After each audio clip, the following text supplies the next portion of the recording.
Imagine a woman transforming communities, rural area that, and finding profound fulfillment and nurturing, carrying those bold aspirations while making real difference on the ground. Also able to take strong, groundbreaking decisions while facing challenges with courage and resilience all around. At Her Chronicles, we are humbled and delighted to have one such extraordinary individual, founder of Gramaantara Trust, working at grassroots levels across different areas, health, sanitation, livelihood, and so many different. Working with many different organizations in social sector as Bosch committee member, you name it. Usha Shetty, thank you so much for joining us. Usha, welcome. And thank you so much again for spending so much time with us and supporting us and believing in us. I should be saying exactly the same words to you because it's such an honor that someone thinks of profiling you and your work. I'm very honored to be selected for this podcast. Thank you so much. But Usha, how did your journey start, right? You are into so much of enabling the social sector. How did your journey start? There are many answers to that in the sense, formally, I would say Gramaantara was registered in 2016. The actual work in the villages began in 2008. But I was writing for the social sector a few years before that.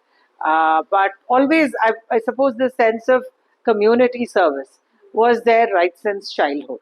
So it's an instinct that just flowered, that needed expression. And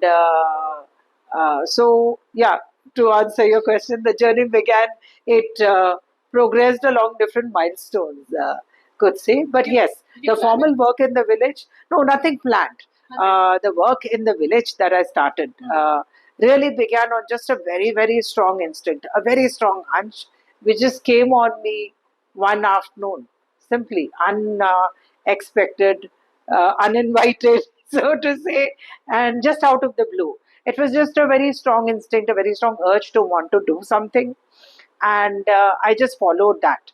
And at that time, there was no plan to it, absolutely none. I was just following my instinct and going one step at a time. And I never thought where it would lead, or I never thought it would come this far, honestly.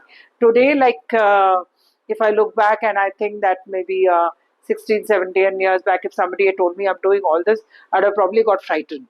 but it evolved, it built up over time. And so I guess along the journey, the work and my capacity to do that also built up. When we were talking earlier, you shared that you always felt it was a destiny that you will reach where you are today and what you're doing. Do you want to share a bit of that? Yeah, it is. It does. When things are playing out, you don't realize it then.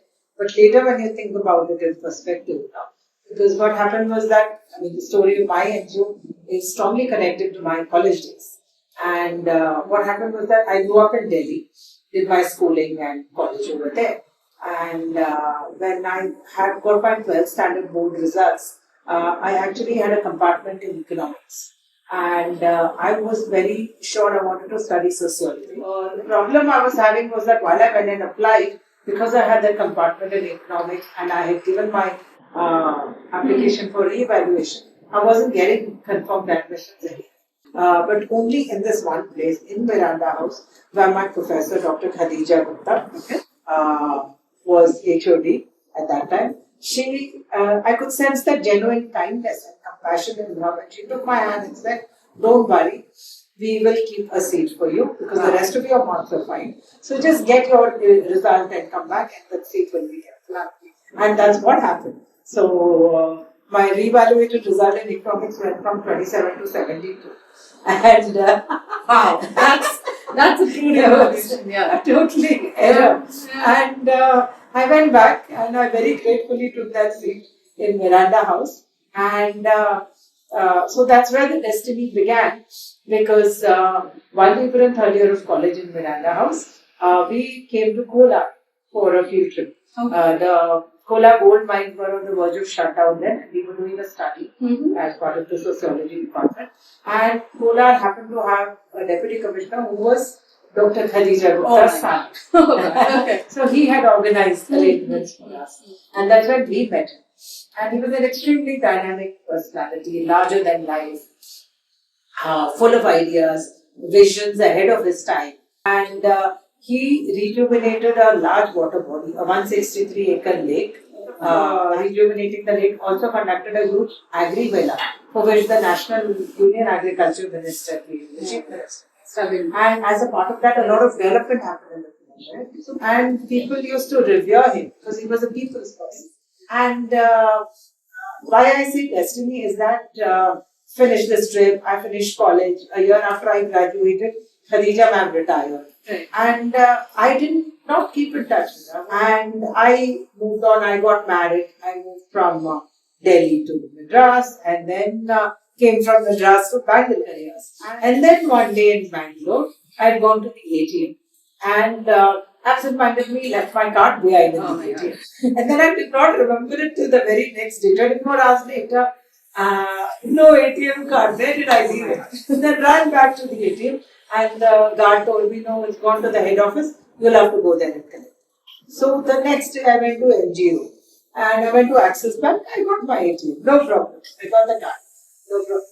But then I thought, okay, I've come this far. Let me go to Commercial Street. And then in the middle of Commercial Street, I bumped into Khadija. Oh, after all those you did not know she was here. I did not know. I had no idea, no touch, no contact, all this. And I said, oh, I'd love to come and meet your son. And I will come. And I took her number. And within, I couldn't, I was tied up for a few days. But within a month after my meeting her, her son passed. And that was just a shocker out of the blue for all of them. And she wanted to set up something in his memory in this village, in this. And that's what got me thinking. And I thought he had a lot of plans for the village. He wanted to make it an intelligent village. Yes. So, unfortunately, everything came to a standstill after he passed. And I thought, I mean, what a tragedy. The village could have gone on to becoming something unique, something big. But it just all stopped. And that's when this thought suddenly came that I would, why not try and do something to take forward the work we had left.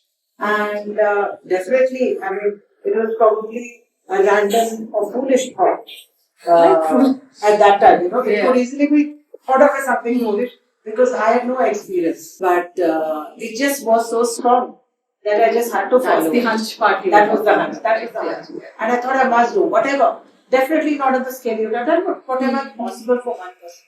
So I went back and discussed it with my professor, and she said, "Yeah, go ahead, do it." But so I started, and it began with a very simple thing of going and talking to the villagers and asking them what they need. And that's when it struck me. That's what our whole approach is based on today. That they were asking for things which no NGO could provide. It was things that the government had to provide, because they wanted a stretch of Pakka road from their village to another. They wanted regular veterinary services for the basic fundamentals. Basics. And that only a government can provide. So that's when that whole realization that the money that we pay as taxes, which is meant to provide services to citizens, needs to be enabled if it is not delivering. And especially so in rural areas where there's a lot of, as I could see it over time, disconnect between services, government programs and schemes and the people it is meant for.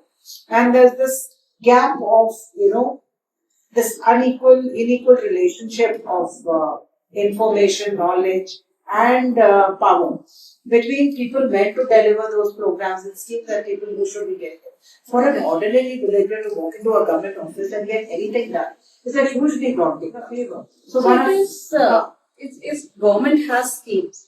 There is money coming from taxpayers. There is work to be done. There are people who need it, but there is that bridge that is required. Disconnect.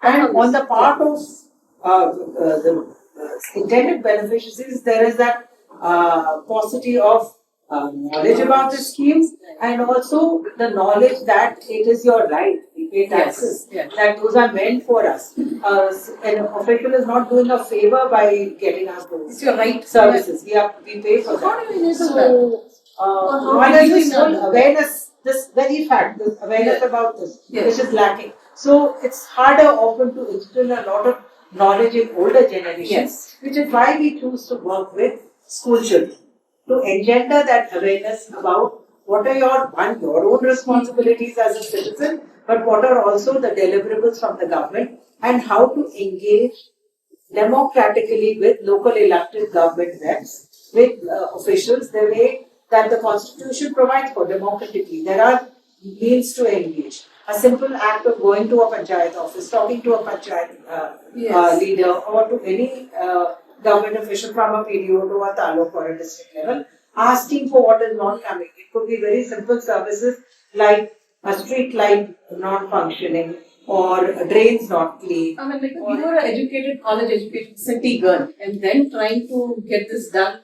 The officers, yes, were trained. He was in this field, but for you, it must have been a there was a culture difference. Yeah. Coming from a convent educated metro bred, but it's just where your passion leads you. As I said, you don't know what triggers that spark. There's something dormant probably that is there, and something's triggered. And then you just keep going, and there's no looking back. But then this dealing with the government officials, panchayat, those are very, I wouldn't even say niche skill. They are very challenging field. If you ask me if I have to go and do something there, I'll be scared. And for me, earlier, in my early days, it was a distinct discomfort to talk to panchayat members. We work with government officials. That's how our approach is been. And they are tasked, they have the knowledge, they know what is to be done.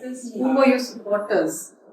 I could say my husband and daughter have always been supporting me in very just letting me be and just letting me do whatever. Then were they not worried that what from media, you were into media, right? Yes. From their polished industry to completely on the ground. Were they worried? Was your husband? No, he's I think quite confident that I can handle myself. So he was never too concerned, trying to The rest of the family? The rest of the family, okay. For a long time, people didn't know. I don't generally talk about work, and definitely not in the initial years, because I was still trying it out. I was exploring. So even now, I don't talk about a lot of things. So a lot of people, now of course it's been many years, and many people, like I get maybe in my wider family, a lot of people also don't understand what development work is about. They will say social service. I understand the concept of it, try to empower and enable and facilitate. So that is a different ball game. What have been your pet projects? What are some things that you've been proud of that you were able to achieve? Okay. Frankly, a lot of the things we are doing are a lot of them are close to the heart, which is why I'm doing. I'm very happy doing it. But yes, the active citizenship one, like I said, where we partner with this organization called CMC. We collaborate, we work with a lot of partners and implement their programs on the ground in Chikballapur district, since we are working only in this district. So, active citizenship, I love the fact that we engender that awareness in children about engaging with local government, about understanding your rights as a citizen, and about voicing up. I mean, participation in a democracy is not just about voting, and you don't have to wait till you are 18. You engage from the time you can look around you, observe what's happening, what is right, what is not, and voice, speak up. The first step to solving a problem is to talk about it, to articulate it. And that is what we like to teach children. To point out in rural areas, we run this course on active citizenship or constitution. That is required in city students, students also. The organization is doing it in cities. Yeah. We are the partner for Chikballapur. Since our area, our chosen geography is Chikballapur. Right. So therefore we do it there. And believe me, despite the proximity to the city, socially, educationally, it's very bad. Those realities still exist on the very ground. Much. Yeah. And we have taken pains to ensure throughout our work to remain neutral as far as caste and politics is concerned. Now, time and again, people will, talk, build stories, say she's more closer to them, or all that inevitably happens. When we started the women's livelihood, people thought I was making money from the day. So, you cannot keep responding to petty things. A lot of things, it's not worth the energy. So, you just let it be and let your work speak. That's a skill and confidence I see in your voice, which I really love. Because while easy as said, you try to avoid and ignore negative voices. It's not easy to do. I mean, you take a call. Certain things probably need to be addressed, but not every level. Not every. So you take that call, and over time people understand or keep quiet or they realize they can't. So we've had a lot of challenges, a lot of naysayers, a lot of people who might have actively fought it. But we're grateful that somewhere all the positive work has also attracted a lot of positive people. A whole lot of people are part of the journey now, at the field level or as donors, associates, Any point you were scared of partners. like where I got into? Many a times. Many times? But you Many a progressed, times. continued. Even 2 lines back. And you continue. You continue. Often once in a while you get overwhelmed or you wonder, oh, what have I started? Maybe it would have been just fine to sit and be quiet and do nothing. You know, not go through all this stress. Or, It's what's coming to my mind is we deal with these thoughts and overcome these very different normal life. And when I try to compare all the regular challenges that I face in work and when I feel whatever I gotten into, it's nothing compared to the outcome and the impact that you are able to drive, right? You were talking about the awareness programs, the POSCO, the sexual harassment awareness. Any other programs that you're really proud of what you have done? Environment. See, a lot of while we, I mean, in all our communication and our documents, environment is there as a domain. But frankly, environment is a way of life. Yes. Your belief in the environment, you're trying to do whatever that you can do, has to show in multiple ways in everything that you do. From trying to, I mean, I do use a petrol guzzling car, but then I try to make every visit, it's donor money, so very conscious about that. Yes. Every visit meaningful and fruitful. All that I do in the space of the 10-12 hours that I go to the field every week. It could be something as simple as that, or we have moved over the years with our partner Reforest India from tree planting in schools to tree planting with small farmers. That is the thing we carry on. We work with a lot of upcycled and tailoring based fabric when we create products with our women in Karnataka. So the women's livelihood, our tailoring project is very strongly focused on upcycling what might otherwise go to the landfill. That is a very conscious policy, and it shows in everything. Like if we're doing events, say there are about 40 volunteers coming to a school to paint a government school. We have these school art painting on the compound walls. Right. So we make sure that when there is an event, there is no avoidable trash that we generate. So no paper or plastic cups or throwaway plates. Very We use banana leaves. The school provides the leaves. We use banana leaves. As an organization, for our events, if we are not going to entertain plastic bottles lined up on the dais, we are sending out a message, and somewhere we hope that consciousness creeps into others and stays, and somewhere comes out. In 100 people, at least 10 people pick it up. Yeah, absolutely. What would be your advice if somebody, a woman in cities like Bangalore, want how do we start? How do we make a difference? Because we spend way too much time thinking and less time doing it. I think that is disproportionate. That will be a woman. What's your advice? So, one is, of course, I mean, I strongly believe that one should follow one's passion. And also, what goes along with it is to believe in oneself. Yeah. A lot of times, I mean, women have been historically conditioned over the centuries to believe that they can't. There are too many can'ts and too less cans. So, it's so important to, one, know what you want to be conscious and think about, or often it's there, just below the surface, the passion that you want to follow, but we're not allowing it expression. Yeah. So, it's very important to articulate that want, that need, and follow it and believe that it is possible to achieve. It's, I mean, whatever stage in life, we don't have to be only 20, 25 something to do. We can do it at 50 at any time. It could be following a degree, learning a new skill, or so community service. Yes. Just look for spaces and people around you to begin. Okay. Everybody doesn't need to go far away to a village. Right. You can do it right in your neighborhood. Look at the community of house help we have. Do they need help? Look at people around in our neighborhood. Are there slums around? Are there needy people around? Elderly people. Elderly people need a lot of attention. Go to any local government school in your neighborhood. There are many things. If you just look out, So you just can go and try it. You need not Right, wait for right, an right. organization Need to not come wait. and form. Or if you go through the Yes. internet, there are any number of civic organizations in the city working on multiple causes. And You can that's connect to any of them. They welcome volunteers.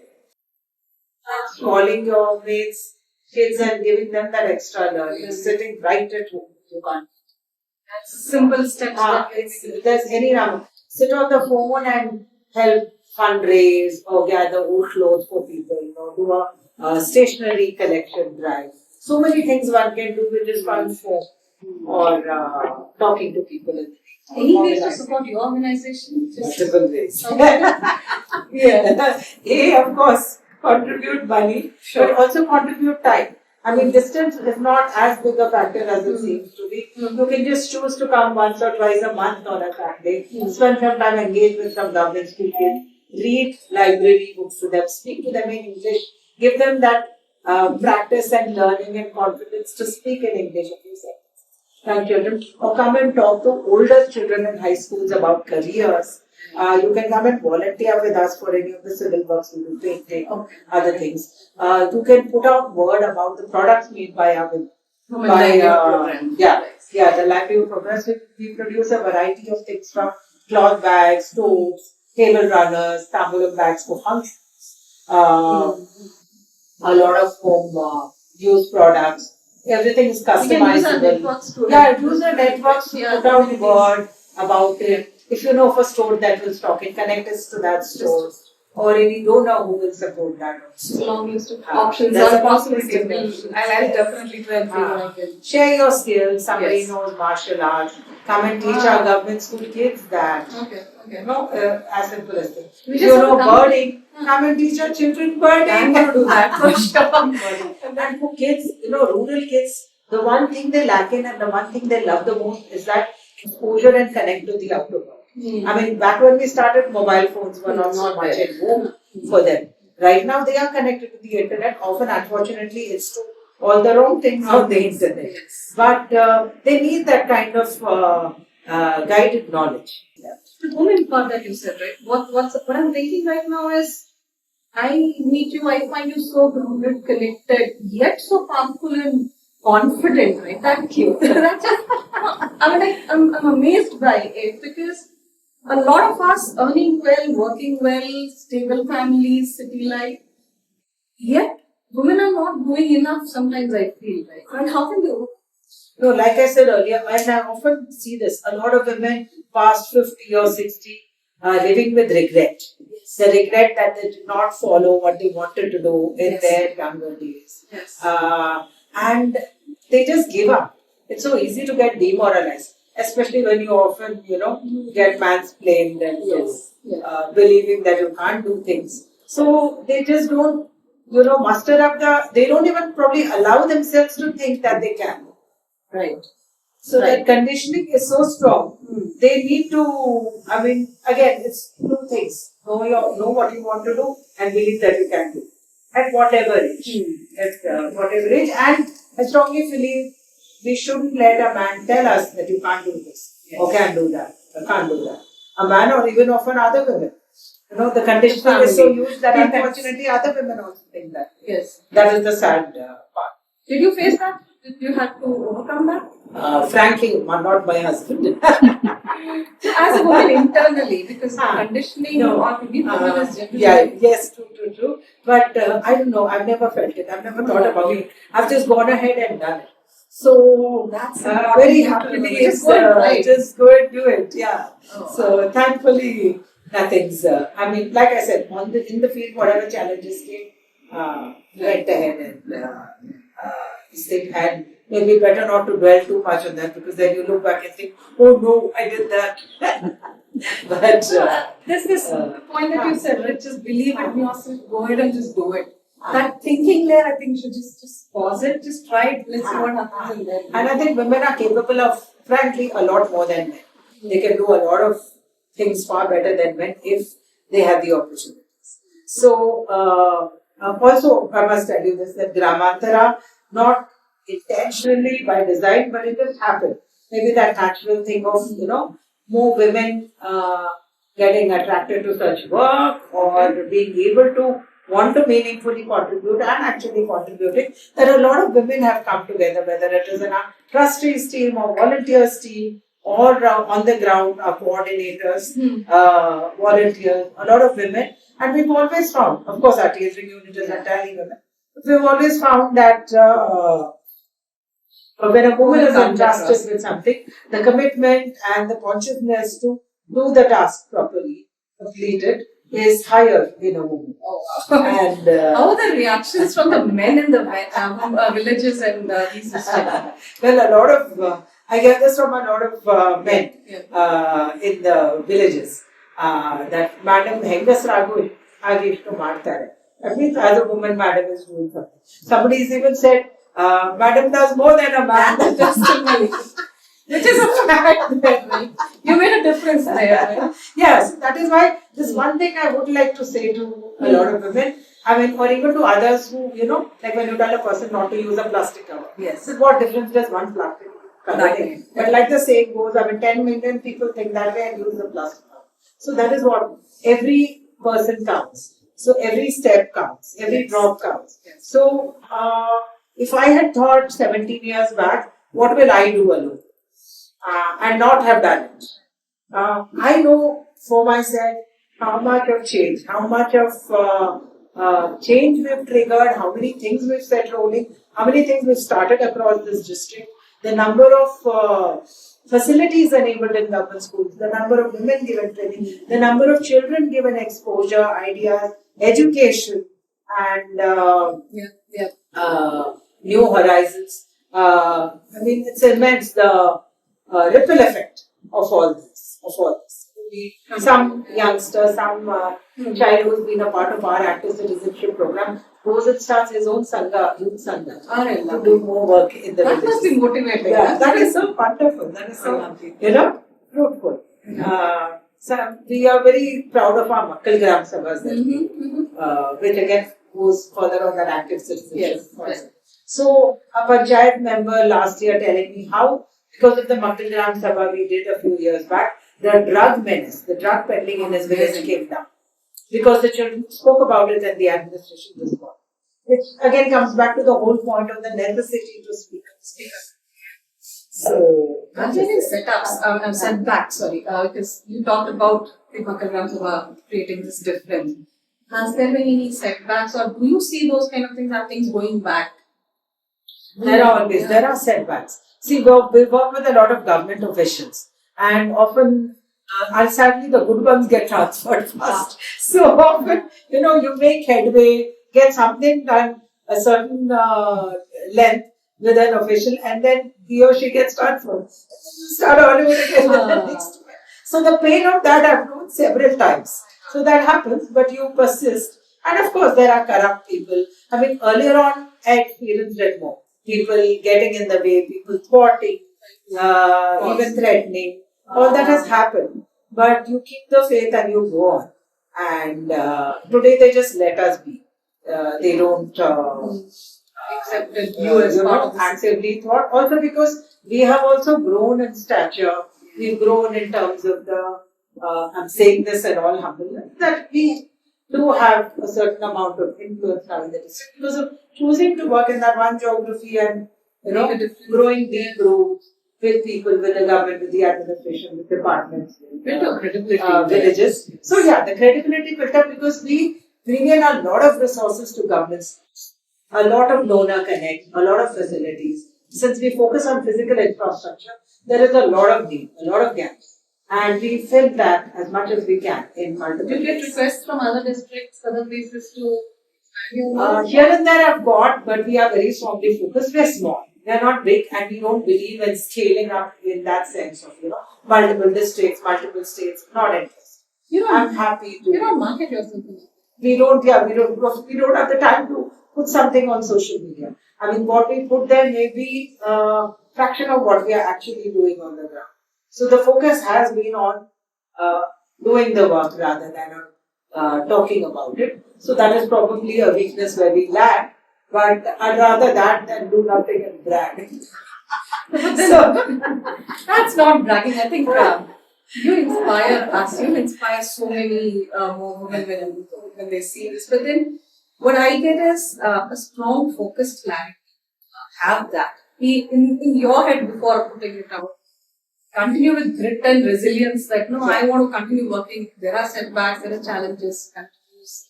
And that's all right. That just continues. You keep growing, keep going, keep going. Yeah. So often when I'm making a plan for something, I'm able to visualize it happening. I visualize it and the end result. And so that is what I would work towards. That makes you energized, I'm sure. Yeah. So, in case I didn't tell, I mean, like one of our biggest impact projects has been our village level wastewater treatment project, which is a project we are doing with IIT Madras since the last 3 years. So, we are talking about the environment. So, your environment and health get connected. And also the local lake development. So, there is a large 163-acre lake in Muttu, the same one I said, Sanjay Das Gupta renovated back. But because of this typical custom habit with modern agriculture of overdrawing, drawing more than you give back to the earth, water resources have been getting depleted, and therefore the lake does not have enough. So one of our long-term goals is, of course, to rejuvenate the lake. The first step towards that is to stop the pollution. And so, with IIT, this project that came up, came to us was of treating the local grey water of the village. All of it was going unchecked into the lake. It is now treated right there beside the lake. All of the drainage water is diverted through master drains into a two-stage treatment process. One is the septic tank, and second is the constructive well. And this twice treated water is then safe to let it go. And that was then when I told the Rural Development Department about it, that they sent a team to study it and they decided to replicate it. The previous financial year in 500 villages across Karnataka. Wow. And this financial year, again, they are replicating it in 500 more villages across Karnataka. And meanwhile, we facilitated a training for the engineers doing the implementation last year by the IIT faculty who headed that project. This year, the government again asked for a longer training for more senior engineers from the IIT That's faculty. expanding the work and And we ourselves have raised donor funds along with help from our associates, the Principal Scientific Advisors Office, to replicate what we did in Muttur in the remaining villages of the panchayat, so that we make the whole panchayat a model sanitation based. Fantastic, unimaginable. That's something we're really proud of. Want to go and study more about it. But a word about who are your partners in the trust? So there are 4 of us trustees, Maitreya, Radha, Nandita and me.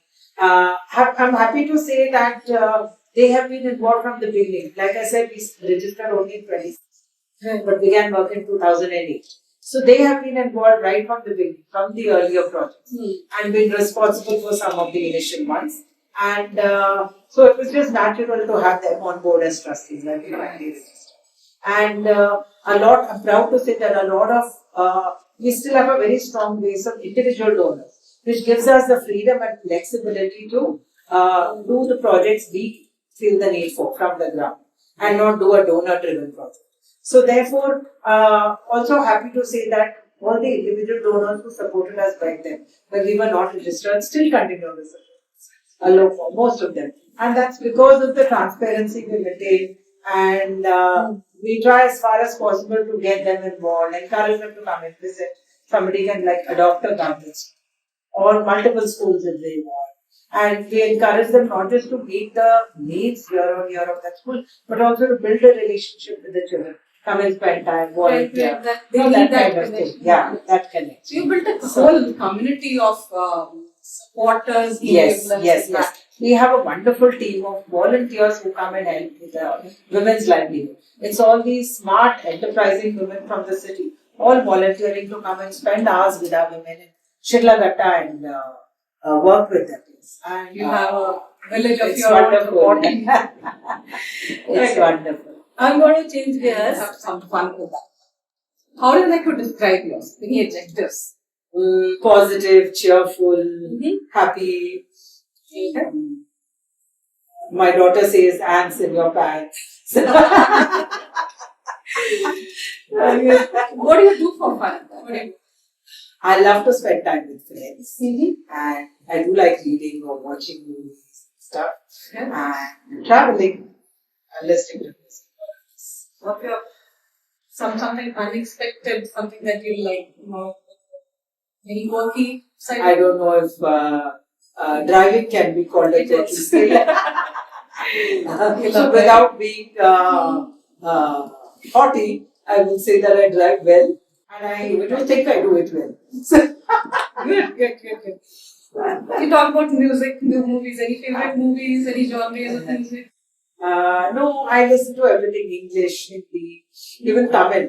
When I was in Madras, yes, I was in Madras, and that was film music, of course.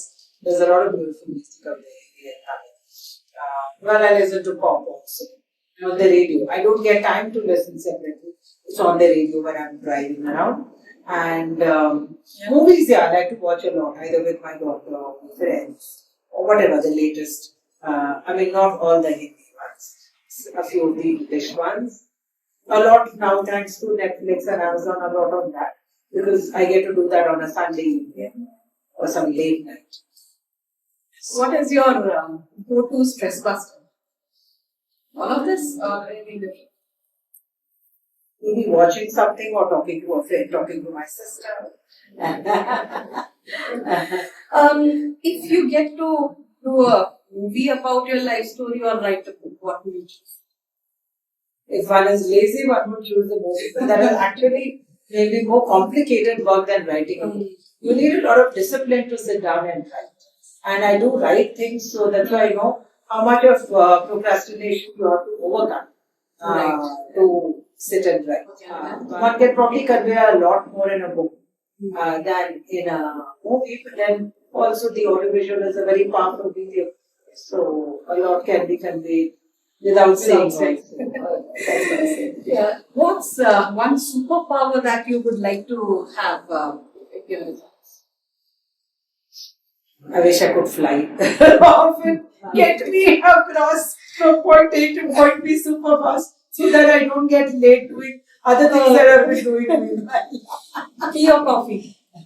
I love both, friend. I love both immensely. But I love both. Mountains or beaches? I love both again. Both again? Hard copies of books or soft copies? That is easy. That is hardcore. Why? I'm old fashioned in certain ways. So nothing like holding a book in your hand, sitting and reading. Okay. It's just reading a book is always a physical book, not any comfort food? Lots. It could be anything, khichdi, ganji, paratha, anything simple. Any of those. I have so many questions that I'll contain myself right now, but any advice, any suggestions? Anything that maybe I've missed out on talking about? This applies as much to people also, to anybody.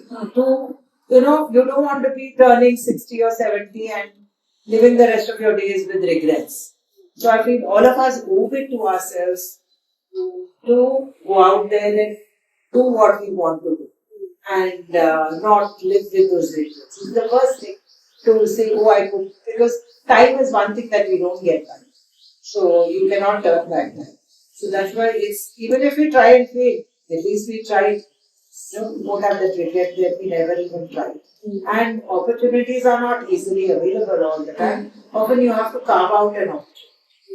It's not ready and waiting on a platter. You create it. You have to spot it or create one by one. So, but that is part of the journey of the struggle, and that is to be savored. Has the experience of that effort. Yeah. I think it's very important for us to follow our hearts. Even if you're scared, go ahead and do it. Yes. Because somewhere you overcome that fear. And like that line says, "Dar ke aage." Any advice for young girls? So I do feel a number of youngsters today are often not in touch with reality. They need to get more grounded, more connected to the world around them, rather than only be connected to a digital world. That is so important. that we as parents also need to do, and they also children as they grow need to be conscious of. Because frankly, I think our generation was a lot more connected to the outside everyday world and conscious of and responsible towards the community around us. Whereas a lot of youngsters nowadays tend to live in the cocoon world of their own and being very strong about whom they want to mingle with and whom they don't want to. But it's that whole lot of values that we're heading toward as a civilization, less of that connectedness with the outer community, with the wider community, and more into ourselves and our own narrow cocoon lives, which is not a healthy thing. And unfortunately, technology aids more and more of that. I think that's where even as women, right, working corporate jobs, I was feeling somewhere myself isolated, not so connected with women, and talking to you, meeting you, and last week Sharam and so many other women, right, I'm learning and exactly what you said, right? In a cocoon to see what more is there. Yeah, and very important, especially for women, Yeah. to bond with other women because that is where our source of strength lies. Often, like everybody does not get supportive men or families. Yes. I've been Yes. fortunate. Everybody does not. So it's very, very important for women to have other women to fall back on. So friends, sisters, a wider circle of women. That's a whole strong support system that we benefit from in multiple ways that we draw courage from. I think And, even that is strong also a joy. for us. right? Joy. Yeah. It's when you are strong, you stand up for your voice, you support will come, is what I see. Those who may be opposite track, Like-minded. like-minded. The vibes. That's a fantastic way. Any empowering thoughts? So again, it boils down to two things: do what you believe in, follow your dreams. And I think if a lot of people did that, we would have a lot more achievers or maybe happier people, happy that they have tried, that they have done something, what they wanted to do, and less regrets in their existence. I mean, we all think our own problems are the biggest. And it really brings in a lot of perspective when we look around at the lives of people around us and see how much more blessed or fortunate we are. And how less we may be having to gripe about when we look at what others may be doing. So it's so important to come out, open out, and look at the wide world, to connect to people, to reach out to others. Maybe there's someone else who, to whom it make a difference if we reach out and provide that little help or succor or just reach out. We should try that. Absolutely. Thank you so much for supporting Her Chronicles. Thank you for supporting me. And I'm Abha, Jayanthi behind the camera there. Thank you for your time. And I'm so honored and grateful. please keep watching more of us and keep listening to us as well. Thank you so much. Thank you. Thank you, Usha. Thank you.